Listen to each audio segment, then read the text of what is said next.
The Lord. आप सभी को जय मसीह की। आज हम इस बात पर मनन करेंगे कि क्या हमारा यह नाशवान शरीर व्यर्थ है। भजन संहिता में कहा गया है कि परमेश्वर की सारी सृष्टि उसका धन्यवाद करती है। पृथ्वी और उसके द्वीप समूह परमेश्वर की उपस्थिति से हर्ष करते हैं।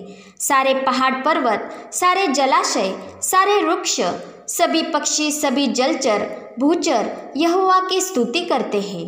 आकाश परमेश्वर की महिमा वर्णन करता है और आकाशमंडल उसकी हस्तकला को प्रकट करता है। दिन दिन से और रात रात से वार्तालाप करते हुए परमेश्वर के ज्ञान की चर्चा करते हैं, उसे बखानते हैं। उनकी कोई वाणी सुनाई तो नहीं देती, परंतु उसकी गूंज संसार भर में फैल जाती है। प्रभात भी जागते ही यहोवा की महिमा गाती है। सूर्य भी बड़े उत्साह के साथ शूरवीर की तरह परमेश्वर के नियम का पालन करता है। बहती नदियाँ भी परमेश्वर का जय जयकार करते हुए तालियां बजाती है। और हम देखते हैं कि सारी सृष्टि परमेश्वर का गुणगान करते हुए, उसकी आज्ञा पर चलते हुए, उसके नियमों पर चलते हुए अपनी निर्धारित कार्य कक्षा में चलती है। और इससे हम जान पाते हैं कि यह परमेश्वर द्वारा सृजी गई सृष्टि है, जो उसकी वाणी का आदर करती है, उसका गुणगान करती है और ऊंचे स्वर से गाते हुए उसका जय जयकार करती है।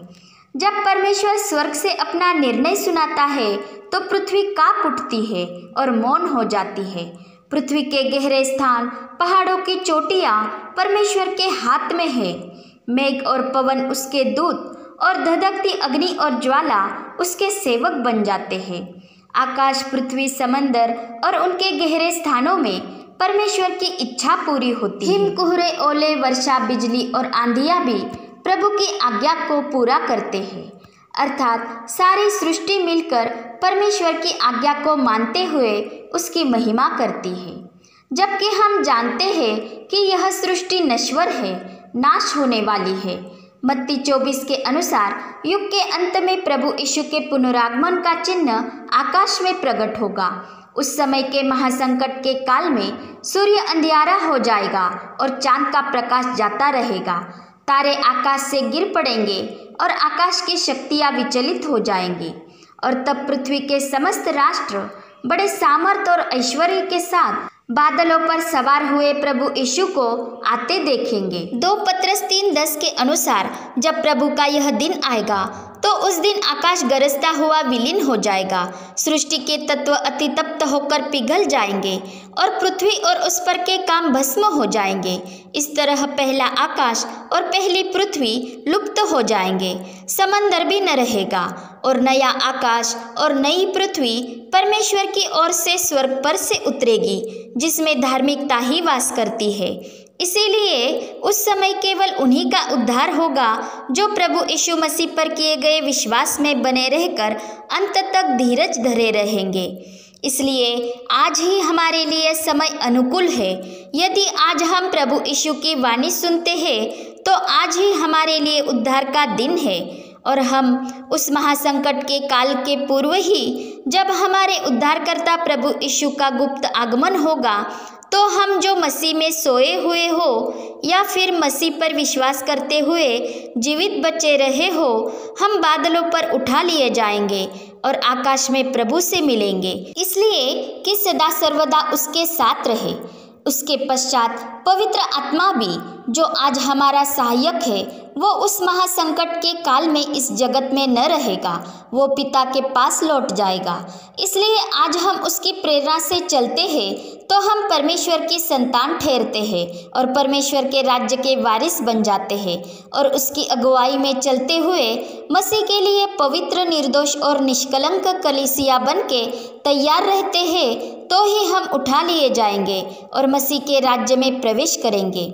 यह सृष्टि भी बड़ी आशा भरी दृष्टि से परमेश्वर के इन संतानों के प्रकट होने की बाट जो रही है, क्योंकि पहली सृष्टि जाती रहेगी और नया आकाश और नई सृष्टि स्वर्ग पर से उतरेगी और यह पहली सृष्टि विनाश के दासत्व से छुटकारा पाकर परमेश्वर के संतानों की महिमामय स्वतंत्रता प्राप्त करेगी। रोमियो 8:22 के अनुसार यह सब सृष्टि मिलकर मानो इस समय अपनी प्रसव पीड़ा में है और कराहते हुए अपने अपने छुटकारे की बाट जोह रही है। इस तरह हम भी, जिन्हें आत्मा का प्रथम फल अर्थात पवित्र आत्मा का वरदान प्राप्त हुआ है, अपने इस भौतिक देह के छुटकारे की बाट जोहते हुए भीतर ही भीतर करहाते हैं। और यह भौतिक शरीर जब बोया जाता है अर्थात वो मृत हो जाता है, तभी आत्मिक शरीर जी उठता है, क्योंकि मांस और लहू को परमेश्वर के राज्य की मीरास नहीं मिल सकती और न ही नाशमान अविनाशी का अधिकारी हो सकता है। और जैसे कि जो कुछ हम बोते हैं जब तक वह न मरे जिलाया नहीं जाता, उसी प्रकार हमारा यह भौतिक शरीर नाशमान दशा में बोया जाएगा और आत्मिक शरीर अविनाशी रूप में जी उठेगा, अर्थात हम विश्वासी जन स्वर्गीय रूप धारण करेंगे और आत्मिक शरीर में जिलाए जाएंगे। इसलिए हमारा इस नाशमान शरीर पर घमंड करना व्यर्थ है तथा शरीर पर मन लगाना मृत्यु है, क्योंकि जो शरीर की वासनाओं से चलते हैं वे शरीर की बातों की चिंता करते हैं और शरीर की वासना परमेश्वर के नियम के अधीन नहीं होती और न हो सकती है, इसलिए वो परमेश्वर से बैर रखती है। तथा जो इससे संचालित होते हैं वे परमेश्वर को प्रसन्न नहीं कर सकते, क्योंकि जो शरीर की लालसाएं तृप्त करने के पीछे दौड़ते हैं, जो आत्मा विरोधी होती है, वे मसीह को परिधान नहीं कर सकते, क्योंकि शरीर आत्मा के विरुद्ध इच्छा करता है और आत्मा शरीर के विरुद्ध। ये दोनों एक दूसरे के विरोधी है, इसलिए हम जो करना चाहते हैं वो हम नहीं कर पाते, जिसका परिणाम मृत्यु है। इसी कश्मकश से हमें छुड़ाने और हमें मृत्यु से बचाने यीशु मसीह ने हमारे पापों के प्रायश्चित के लिए हमारा पाप अपने ऊपर ले लिया और पापमय शरीर के सदृश शरीर धारण करके उसे क्रूस पर एक ही बार का बलिदान करके चढ़ाया और मनुष्य के शरीर में पाप को दंडित किया। वो पापी नहीं था, परंतु वो हमारे पापों के बदले पाप बना, ताकि हम मसीह में होकर परमेश्वर की धार्मिकता बन जाए। और इस तरह उसने हमें पाप और मृत्यु के नियम से आज़ाद किया। इसलिए अब हम व्यवस्था के अधीन नहीं वरन अनुग्रह के अधीन हो गए हैं और पाप की हम पर प्रभुता न होगी। परंतु जब हम शरीर की वासनाओं के वश में चले जाते हैं तो पाप हमारे इस मरणहार शरीर में पुनः राज्य करने लगता है।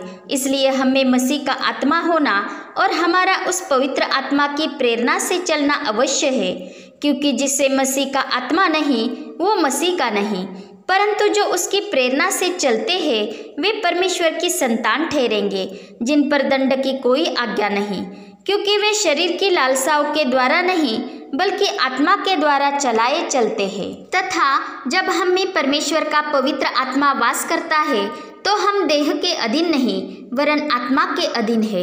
और जब हम आत्मा से चलते हैं तो हम शरीर की वासनाओं को किसी रीति से पूरी न करेंगे जो आत्मा विरोधी होती है, क्योंकि अब हम इस शरीर के स्वामी नहीं, यीशु मसीह ने इसे अपने लहू से मोल लिया है। क्योंकि इस शरीर में हमारा आत्मा बसता है जो यहोवा का ही दिया हुआ दीप है और प्रभु चाहता है कि उस आत्मा का बचाव हो, इसलिए पवित्र आत्मा उसमें वास करता है और यह शरीर पवित्र आत्मा का मंदिर बन जाता है। इस कारण जो शरीर के द्वारा पाप करता है वो इस मंदिर का नाश करता है, क्योंकि उसमें पवित्र आत्मा का कोई स्थान नहीं होता।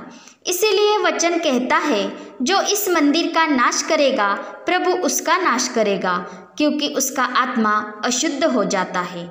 इसलिए हमारा यह शरीर पाप के हथियार होने के लिए नहीं वरन प्रभु की महिमा के लिए है। और यदि हम इस शरीर को पवित्र आत्मा का मंदिर बनाए रखते हैं तो ही हमारे आत्मा का उद्धार होगा। इसलिए हमें इस शरीर में प्रभु की महिमा प्रकट करनी है, अपने देह के द्वारा भले काम करने हैं, जैसे कि यह सारी सृष्टि भी जो नाश होने वाली है परंतु प्रभु की आज्ञाओं पर चलती है उसकी महिमा गाती है। तो हम भी प्रभु यीशु की आज्ञाओं पर चलते हुए अपने देह से उसकी स्तुति प्रशंसा उसकी महिमा क्यों न करें, उसके आश्चर्य कर्मों का उसके पराक्रम का वर्णन क्यों न करें। भजन संहिता में कहा गया है, यहोवा का धन्यवाद करना, परम प्रधान के नाम की स्तुति करना भला है। वो नाम प्रभु यीशु है और जिस नाम में ही उद्धार है, जो नाम आदर महिमा स्तुति प्रशंसा के योग्य है, उसका राज्य भी महिमा ही है। जिसमें हम सब विश्वासी प्रवेश करने वाले हैं।